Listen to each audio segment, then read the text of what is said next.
বাংলা শব্দের অর্থ ধ্যান মানে গভীর চিন্তা, ধ্রিয়মান মানে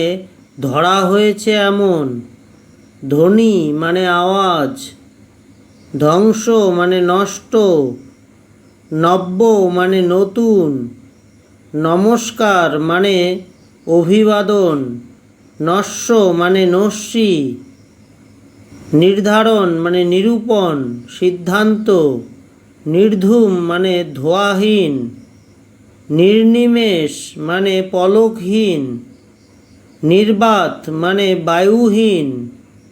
নির্বোধ মানে বোকা, নির্ভীক মানে ভয়হীন সাহসী, নির্দয় মানে দয়াহীন, নির্দোষ মানে দোষহীন, নির্ধন মানে ধনহীন গরিব,